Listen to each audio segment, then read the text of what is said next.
한 주간 잘 지내셨죠? 우리 옆 사람하고 인사 한번 합시다. 잘 오셨습니다. 인사 한번 하시죠. 네.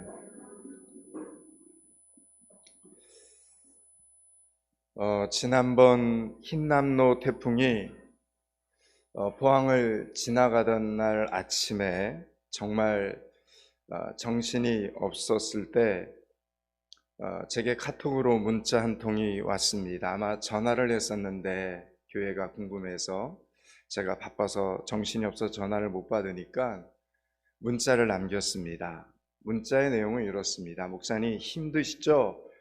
괜찮습니까? 수고 많으십니다. 어느 정도 정리하고 제가 이렇게 그 집사님에게 답장을 보냈습니다. 집사님, 형산강 물고기가 사택 문 앞에까지 왔습니다. 그랬더니 집사님이 이렇게 문자를 제게 보내왔습니다. 목사님, 물고기가 기도하러 왔나 봐요. 이렇게. 순간 썰렁했지만 은혜가 되었습니다. 그 집사님의 생각이, 집사님의 언어가, 집사님의 말이 은혜가 되었습니다. 집사님의 상황에 대한 해석과 표현이 작은 문장이었지만, 작은 단어들이었지만 제게는 왠지 큰 은혜가 되었습니다.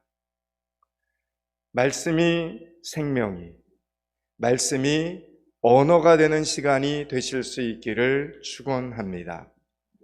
우리는 그렇게 살아야 되는 사람들입니다. 죄를 지은 인간은 최초의 행동을 보였는데, 죄를 지은 인간의 최초의 행동은 바로 살인이었습니다. 창세기를 보면 가인이 그 동생 아벨을 죽입니다. 아니, 어떻게 형이 동생을 돌로 쳐서 죽일 수 있습니까? 그 후손의 라멕은 자신의 아내에게 소년을 죽였다 말하고 있습니다. 여러분, 살인은 죄의 열매요, 죄의 결과입니다. 그래서 죄가 있는 곳에는 반드시 살인이 있고, 지금도 우리 인간의 마음 깊은 곳에는 살인이라는 것이 뱀의 머리처럼 도사리고 있습니다. 오늘날 신문과 TV 뉴스를 통해 우리 주변에서 들리는 사건의 주제도 살인이요, 유명한 소설과 신나는 영화의 주제도 보면 살인입니다. 그래서 아예 영화의 제목도 우리가 알고 있는 것처럼 살인의 추억, 이런 식으로.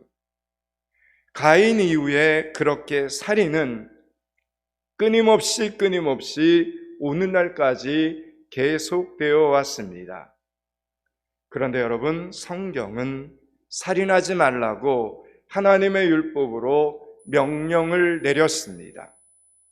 하나님의 명령입니다. 그러므로 우리는 살인을 해서는 안 됩니다. 자살을 해서도 안 됩니다. 혹시 우리 중에 살인자가 있습니까? 손을 한번 들어보시기 바랍니다. 여러분, 제가 손을 들어보라고 말씀드릴 수 있는 이 태어남은 어디서 나오는 것이겠습니까? 여러분 중에 나는 살인자다라고 생각하며 괴로워할 사람은 한 명도 없을 것이라고 믿기 때문입니다.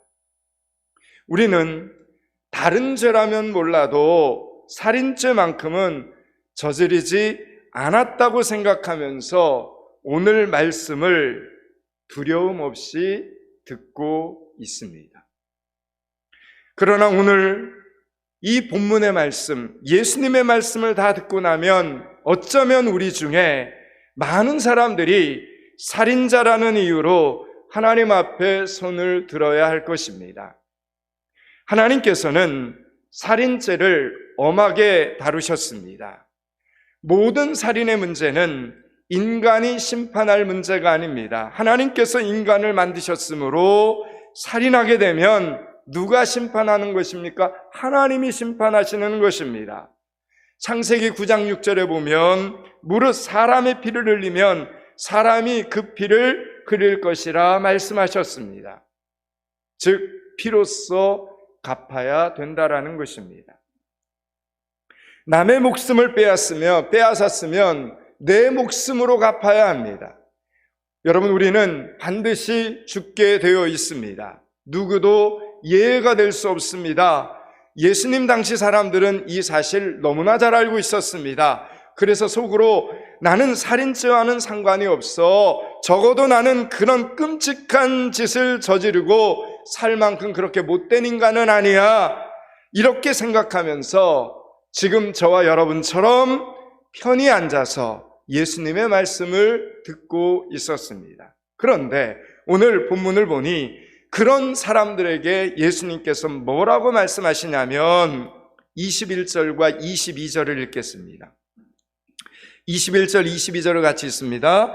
옛사람에게 말한 바 살인하지 말라. 누구든지 살인하면 심판을 받게 되리라 하였다는 것을 너희가 들었으나 나는 너희에게 이르노니 형제에게 노하는 자마다 심판을 받게 되고 형제를 대하여 라가라 하는 자는 공회에 잡혀가게 되고 미련한 놈이라 하는 자는 지옥불에 들어가게 되리라. 아멘. 주일날 좀 읽기에는 좀 부담스러운 단어들이 많습니다. 자, 여러분 보면 이 말씀은 참으로 기가 막힌 말씀입니다. 지금까지 저와 여러분이 알고 있었던 직접적인 살인죄 외에도 여러 가지 익숙한 우리의 습관들이 이렇게 살인죄에 해당하는 것을 지금 예수님이 말씀하고 있습니다. 먼저 형제에게 노하는 자마다 심판을 받게 된다 이렇게 말합니다. 여러분, 심판은 사람을 죽인 자가 받는 사형을 의미합니다. 또 형제에게 라가라 하는 사람은 공회에 잡혀가게 된다 말씀합니다. 공회 역시 살인자가 받는 심판입니다. 또한 형제를 향하여 미련한 놈이라고 하는 사람은 지옥불에 들어간다 말씀합니다. 여러분, 모두 살인죄를 저지른 사람이 받는 이 형벌을 똑같이 받게 된다 이렇게 말씀하고 있습니다. 여러분,이 말은 제 말이 아니라 하나님의 말씀입니다. 여러분, 이 말씀에 따르면 저와 여러분은 이미 지옥불에 예정되어 있는 사람들이라는 겁니다. 우리는 오늘 아침에도 당장 화를 내고 교회에 오지 않았습니까? 운전 중에 인상을 쓰며 욕설을 하지는 않았습니까? 특별히 우리가 사는 연일 이 땅은, 이 연일 지역은 욕설이 참 많은 땅입니다. 어른이고 어린아이고 어른이고 학생들이고 할 것 없이 제가 이렇게 보면 언어 속에 욕설이 정말 살아 있습니다. 언어 속에 욕설이 얼마나 많이 담겨 있는지 모릅니다. 욕설의 문화 속에서 살고 있는 땅입니다. 우리는 어쩌면 단체로 심판을 받게 될 것입니다. 여러분, 우리는 예수 그리스도의 이름으로 속히 회개해야 합니다. 우리가 사는 이 땅을 위해 기도해야 됩니다. 이 연일 땅이 예수 믿고 구원받는 땅, 살기 좋고 행복한 땅, 모든 사람들이 자기의 비전을 갖고 발전하는 땅이 되게 해달라고 같이 기도해 주시기 바랍니다. 욕설의 문화가 사라지는 이 연일 땅이 되게 해달라고 기도해 주시기 바랍니다. 여러분, 헬라어에는 화를 낸다라는 이 표현이 두 가지가 있습니다. 하나는 두모스이고 또 하나는 오르게라는 단어입니다. 두모스는 예를 들어서 가랑잎이 이렇게 활활 타다가 꺼지는 겁니다. 기분이 나쁘면 자기도 모르게 감정이 막 이렇게 폭발하다가 자기도 모르게 금방 식어버리는 것, 이게 두모스입니다. 그런데 오르게라는 단어의 뜻은 쌓이는 것입니다. 한번 화를 냈다 하면 그 화가 사라지지 않고 마음속에 남는 겁니다. 그렇게 하나씩 둘씩 쌓여가는 것입니다. 이것은 기도하지 않을 때 일어나는 현상입니다. 분노를 마음에 쌓아가면서 그 분노가 발전하도록 내버려 두는 것입니다. 그래서 그 대상을 보기만 하면 어떻게 됩니까? 화가 나는 겁니다.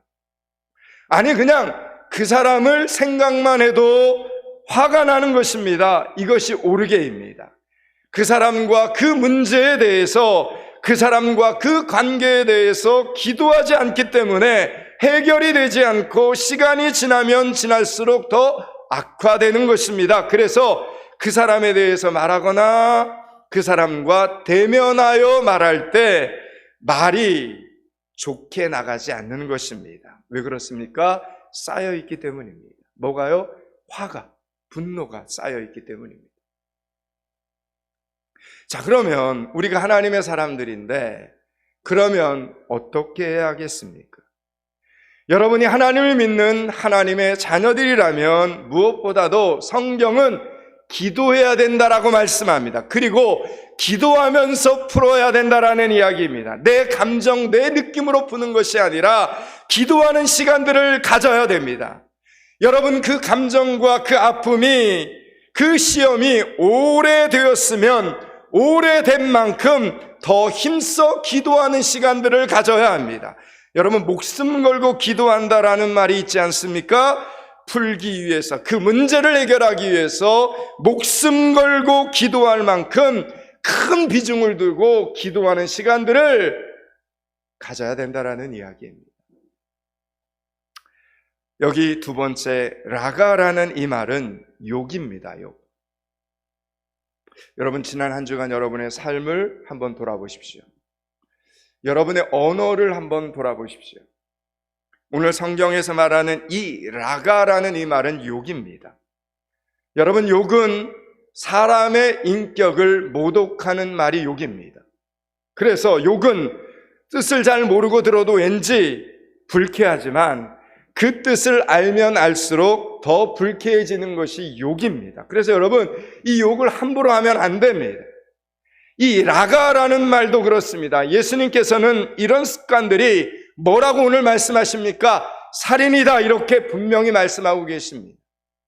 그렇다면 저와 여러분은 이 죄에서 얼마나 자유로울 수 있는 것입니까? 성경에서 형제란 아주 가까운 사이를 이야기합니다. 눈을 뜨면 날마다 이렇게 보는 겁니다. 그리고 만나야 되는 사람들, 이런 사람들이 형제입니다. 가족일 수도 있고 친구일 수도 있습니다. 이웃이고 직장 동료가 형제입니다. 같은 학교, 같은 반, 같은 모둠의 일원이 바로 형제입니다. 맥스 루카이토 목사님은 이런 관계를 꼼짝없이 매인 사람들, 이렇게 표현을 합니다. 우리는 날마다 보아야 하고 살을 비비고 살아야 하고 대화를 나눠야 하는 그런 사람들과 꼼짝없이 매여 있습니다. 그 사람들은 우리의 생활에 보면 너무 가까이에 있고 원하든 원하지 않든 영향을 끼칩니다. 눈을 뜨면 보아야 하고 살아가자면 어쩔 수 없이 만나야 합니다. 성경에서는 이런 관계에 있는 사람들을 형제라고 표현하고 맥스 루카이도 목사님은 꼼짝없이 매인 사람들, 이렇게 표현을 했습니다. 여러분은 어떤 단어로 표현하시겠습니까? 혹시 왼수 아닙니까? 그런데 이렇게 우리 인생에 가까이 있는 사람이 다 사랑스럽지는 않다는 것이 큰 문제입니다. 오히려 가까이에 있고 얼굴을 마주 대하기 때문에 서로 상처 주기가 더 쉽습니다. 그래서 우리는 매인병이라는 것을 우리도 모르는 사이에 앓고 있는 것입니다. 매인병은 상대방에게 자꾸 짜증이 나고 화를 내게 되고 그러면서 속으로 쌓이는 것을 말합니다. 여러분, 이런 병은 절대 잘 모르는 사람들 때문에 일어나는 병이 아닙니다. 여러분 중에 북한의 김정은 때문에 매인병에 걸린 사람은 없습니다. 푸틴 러시아 대통령이 전쟁을 벌이고 있다고 해서 우리가 매인병에 걸리지는 않습니다. 가까운 사람 때문에 짜증이 납니다. 나와 연관된 사람 때문에 화가 자꾸 치밀어 오릅니다. 나도 모르게 무엇인가 자꾸만 쌓이게 됩니다. 그래서 화를 내게 되는 것입니다. 이런 일들은 우리 모두에게 얼마든지 일어날 수 있는 일입니다.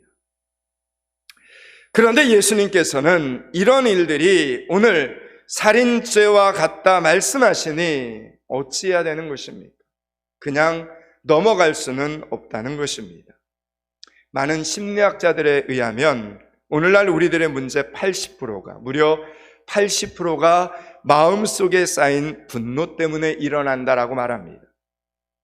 우리 안에 있는 이 오르게라는 이 단어, 화를 내고 풀지 못하고 자꾸 쌓이는 그 단어 때문에 문제와 다툼과 미움과 살인이 일어나는 것입니다. 그런데 그 대상이 멀리 있는 사람이 아니라 바로 내 가까이에 있는 형제라는 것입니다. 내 남편이 될 수 있고 내 아내가 될 수 있고 내 부모, 내 자식에게 그런 감정이 일어납니다. 내 친구, 내 선생님, 내 이웃, 내 동기들에게 그런 감정이 일어나는 것입니다. 이렇게 성경 말씀에 비추어 보니 우리는 하루에도 몇 번씩 살인죄를 저지르고 살고 있었습니다. 나에게 그런 말을 듣는 사람에게 살인의 감정을 심고 있는 것입니다. 남도 죽이고 있는 것이며 그리고 자기도 함께 죽고 있는 것입니다. 여러분, 하나님은 오늘 우리의 행동이 있기 전에 우리의 마음을 보시는 하나님이심을 보여줍니다. 우리는 칼을 들고 피를 흘리게 하고서 있어야만 살인인 줄 알고 있었는데 하나님께서는 우리의 손에 칼을 들기 전에 벌써 마음에 칼을 갈고 있는 우리를 보시는 하나님이십니다. 하나님은 사람의 중심을 보시는 분이시기 때문입니다. 역대상 28장 9절은 이렇게 말씀합니다. 여호와께서는 뭇사람의 마음을 감찰하사 모든 생각을 아시느니라 이렇게 말합니다. 잠언 16장 2절은 이렇게 말합니다. 사람 행위가 자기 보기에는 모두 깨끗하게 보여도 여호와는 심령을 감찰하시느니라 말씀합니다. 멀리 있어도 우리의 생각을 아시고 우리의 감정을 읽으시는 하나님의 눈을 누가 피할 수 있겠습니까? 아무도 피할 수가 없습니다. 오늘 본문 23절, 24절을 보겠습니다. 23절과 24절을 같이 읽습니다. 그러므로 예물을 제단에 드리려다가 거기서 내 형제에게 원망 들을 만한 일이 있는 것이 생각나거든 예물을 제단 앞에 두고 먼저 가서 형제와 화목하고 그 위에 와서 예물을 드리어라. 아멘. 유대인들은 하나님 앞에 제사를 드리면, 그러니까 하나님 앞에 예배를 드리면 모든 죄를 다 용서받는다 이렇게 믿었습니다. 그렇습니다. 우리가 예수 그리스도의 이름으로 참회할 때 용서받지 못할 죄는 없습니다. 오늘 우리가 이렇게 예수 그리스도의 이름으로 드리는 이 예배에는 사죄의 은혜, 치유의 은혜가 있습니다. 그리고 회복의 은혜, 능력의 은혜가 이 예배 가운데 강같이 흐르고 있습니다. 그러므로 우리가 예배의 자리에 이렇게 앉아있다라는 이 사실만으로도 우리는 말할 수 없는 축복을 받은 사람들입니다. 예배는 우리를 위해 드리는 것이 아니고 하나님께 경배하기 위해 드리는 것임에도 불구하고 우리에게 떨어지는 빛의 은혜가, 빛의 능력이 너무나 많습니다. 하나님께 영광을 돌리는 자리가 분명한데 하나님께 영광을 돌린 우리 얼굴에서 광채가 나는 것입니다. 예배의 자리에 앉기만 하여도 주시는 하나님의 은혜가 있기 때문입니다.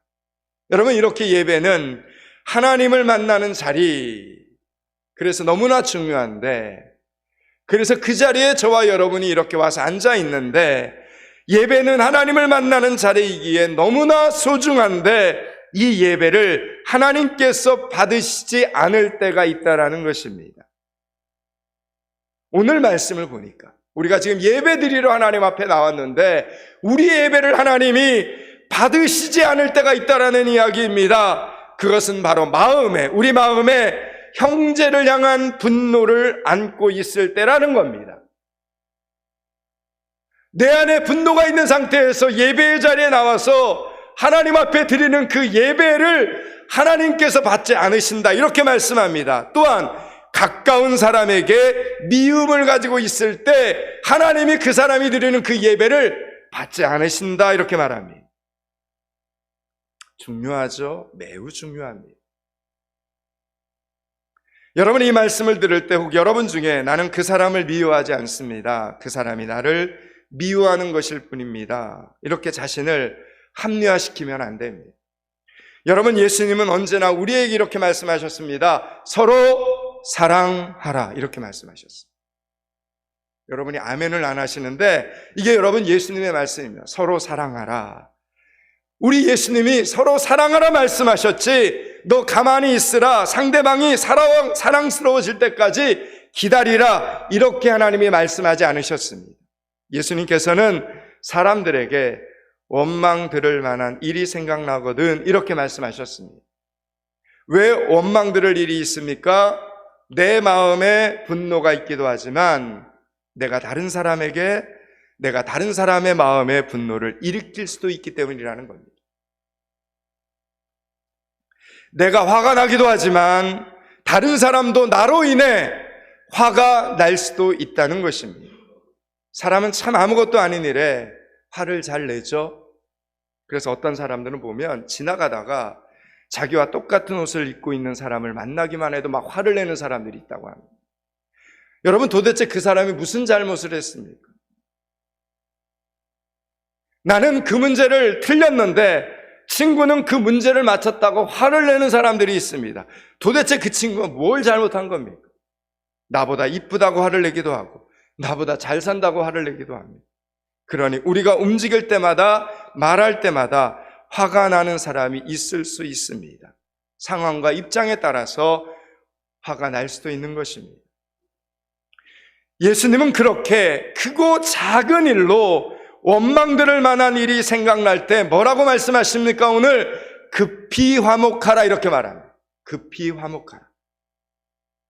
예배를 드리기 전이라도 서로 화목하기에 힘써야 된다라는 이야기입니다. 그것을 하나님은 기뻐하신다는 것입니다. 그래야 하나님께서 그 사람의 그 예배, 내가 드리는 그 예배를 하나님이 받으신다 이렇게 말씀하고 있는 장면입니다.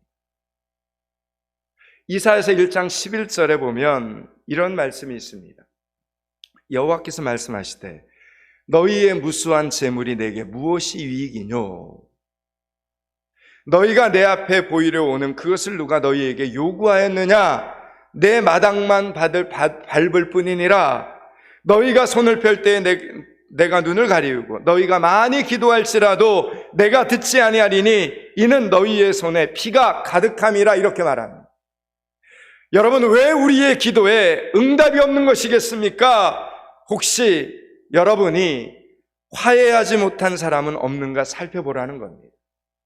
왜 내가 드리는 예배에는 은혜가 없고 왜 내가 드리는 예배에는 하나님의 음재를 느끼지 못하고 왜 내가 드리는 이 예배에는 능력이 나타나지 않는 것입니까? 혹시 나에게 풀지 못한 관계가 있지 않은가 살펴보라는 것입니다. 하나님께서 지금 그것을 우리에게 명령하시는 것입니다. 여러분, 자꾸 남 탓을 하면 안 됩니다. 하나님의 말씀을 통해서 먼저 내 안을 살피셔야 됩니다. 복음 중에 복음은 하나님이 우리를 사랑하신다는 겁니다. 아멘. 여러분, 이게 복음입니다. 하나님이 저와 여러분을 사랑하신다는 거, 이게 복음입니다. 우리를 향한 하나님의 사랑은 성경 모든 곳에서 발견할 수 있습니다.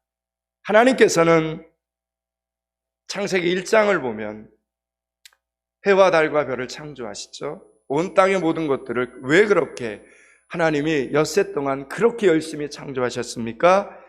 다 우리를 위해서입니다. 성경을 보면 엿새 동안 세상의 모든 것들을 다 만드신 후에 인간을 제일 마지막에 만드신 것은 우리 인간을 사랑하셨기 때문입니다. 여러분, 만약에 우리를 첫째 날 만들었으면 빛도 없고 물도 없는데 여러분, 우리가 먼저 있었다면 어떻게 살겠습니까?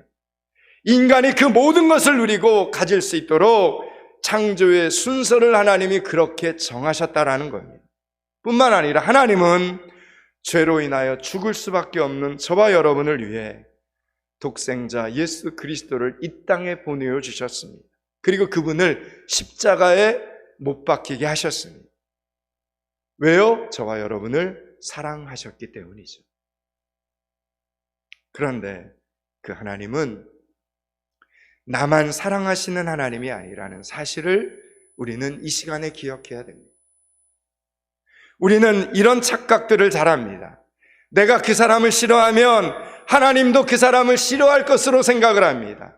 내가 그 사람을 사랑하지 않으면 하나님도 그 사람을 사랑하지 않으시는 것처럼 생각합니다. 그러나 하나님께서는 내가 좋아하는 사람만 좋아하시는 하나님이 아니십니다. 하나님은 내가 좋아하지 않는 사람도, 내가 사랑하지 않는 사람도 하나님은 그 사람을 사랑하십니다. 그러므로 하나님께서는 나를 아끼시고 기다리시듯 그 사람도 아끼시고 기다린다라는 이 사실을 우리는 기억해야 합니다.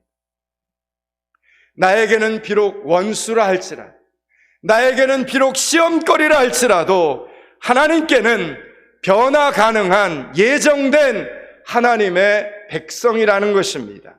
그러므로 우리는 함부로 판단하고 함부로 말하고 함부로 그 사람을 정죄해서는 안 됩니다. 그래서 이제 우리는 하나님의 축복의 비결을 발견해야 됩니다. 예수님께서 이렇게 말씀하셨습니다. 그 작은 사람 중 한 사람에게 혹시 냉수 한 그릇이라도 대접하면 하나님께서는 반드시 그 상을 내리신다, 이렇게 말씀하셨습니다. 여러분, 하나님께서는 우리가 무엇보다도 사랑할 때 기뻐하시는 하나님이십니다. 그때 여러분 하나님이 부흥을 주십니다. 여러분 가정 안에 행복을 주십니다. 여러분 살다 보면, 또 교회 안에서 교회 바깥에서 신앙생활을 하다 보면, 인생을 살다 보면 정말 사랑하기 힘든 사람들 있지 않습니까? 도저히 용서하기 힘든 사람들 있지 않습니까? 정말 사랑하기 힘든 사람, 정말 용서하기 힘든 사람을 그럼에도 불구하고 사랑하고 용서하고 섬길 때 하나님은 우리를 축복해 주신다 약속하고 계십니다. 부흥을 주신다 약속하고 계십니다. 여러분이 정말 하나님의 축복을 사모하신다면 여러분에게, 여러분의 가정 안에 하나님의 축복이 임하기를 원하신다면 여러분이 먼저 사랑하시기 바랍니다. 여러분이 먼저 용서하시기 바랍니다. 원망되는 일들을 하나님의 이름으로 풀어나가시기 바랍니다. 그리고 더 이상 사람의 인격을 모독하는 말을 하지 마시기 바랍니다. 더 이상 여러분의 입에 욕을 담지 마시기 바랍니다. 악은 모양이라도 버리셔야 됩니다. 여러분, 우리는 다 죽습니다. 그리고 하나님의 심판대 앞에 다 서서 우리가 했던 말들을 다 계산하게 됩니다. 두렵고 떨림으로 마지막 때를 하나님의 말씀을 붙잡고 적응하면서 우리는 살아가야 됩니다.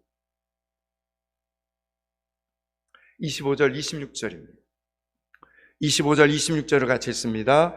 너를 고발하는 자와 함께 길에 있을 때 급히 사하라. 그 고발하는 자가 너를 재판관에게 내어주고 재판관이 우리 옥리에게 내어주어 옥에 가둘까 염려하라. 진실로 내게 이르노니 내가 한 푼이라도 남김이 없이 다 갚기 전에는 결코 거기서 나오지 못하리라. 아멘. 여러분, 우리에게는 주어진 시간이 있습니다. 그런데 모든 시간이 다 우리의 것이 아니라는 사실을 기억하셔야 됩니다. 우리에게 있는 기회가 언제나 있는 것이 아닙니다. 여러분, 우리가 잘못한 것이 있습니다. 그러면 돌이켜야 되는데 그 돌이킬 수 있는 기회가 날마다 있는 것이 아니라는 겁니다. 회개할 수 있는 기회가 우리에게 날마다 있는 것이 아닙니다. 언제나 있는 것이 아닙니다. 여러분, 시간이 지나가면 웃으면서 해결할 수 있는 문제도 그 사람 울면서 해결할 때가 옵니다. 쉽게 풀 수 있는 문제를 어렵게 풀게 됩니다. 지름길로 갈 수 있는 길을 돌고 돌면서 가슴을 치고 후회하며 해결할 수밖에 없는 시간이 곧 다가온다는 뜻입니다. 그때는 여러분 너무 힘든 시간을 보내게 될 것입니다. 아직 기회가 있을 때 그 기회 놓치지 마시기 바랍니다. 사랑하는 여러분, 예수님께서는 십자가를 통해서 우리의 깨어진 관계를 회복해 주셨습니다. 하나님과 우리 사이를 회복시켰고 사람과 사람 사이의 관계를 우리 예수님이 십자가에서 회복시켜 주셨습니다. 더 나아가 사람과 자연과의 관계까지도 회복시켜 주셨습니다. 우리가 이 모든 것 누릴 수 있습니다. 그런데 누리지 못하는 이유는 서로 간에 맺혀 있기 때문입니다. 지금 우리가 목숨을 걸고 해야 될 기도는 구원이 아닙니다. 왜요? 저와 여러분은 이미 구원을 받았습니다.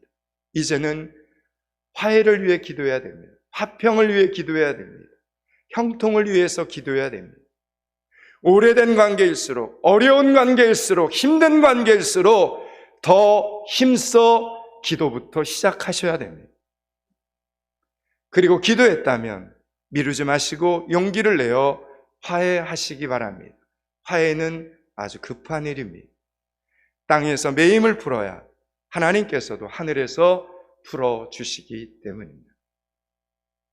여기까지가 오늘 본문의 전체 메시지입니다. 이제 말씀을 마치려고 합니다. 사랑하는 여러분, 제발 하나님의 말씀을 피해가지 마십시오.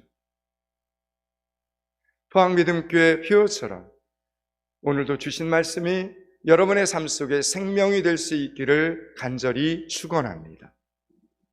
이제 우리에게 어떤 일이 이런 일이 급한 일이구나, 이것부터 해야 되는구나 알았으니 열심히 실천하는 한 주간이 되실 수 있기를 바랍니다. 용기와 지혜를 위해 기도하시고 가장 적절한 때에 가장 적절한 방법으로 원망을 푸시기 바랍니다. 그리하여 여러분의 기도가 땅에 떨어지지 않고 여러분의 예배가 허공을 치지 않게 되기를 축원합니다. 여러분이 하는 말은 반드시 이루어지고 여러분이 하는 일은 반드시 복이 되는 큰 사람들이 될 수 있기를 주님의 이름으로 축원합니다. 기도하겠습니다. 하나님, 욕설의 문화가 사라지는 연일 땅이 되게 하여 주시옵소서. 포항믿음교회와 포항믿음교회 성도들이 있으므로 이 연일 땅이, 이 포항 땅이 예수 믿고 구원받는 땅, 살기 좋고 행복한 땅, 하나님이 주신 비전 속에 발전하는 땅이 되게 하여 주시옵소서. 이번 한 주간도 말씀이 생명이 되어 바른 생각과 바른 언어 사용과 바른 행동을 통해 사람을 살리고 관계를 회복하며 주신 기회를 선용하는 성도들이 되게 하여 주시옵소서.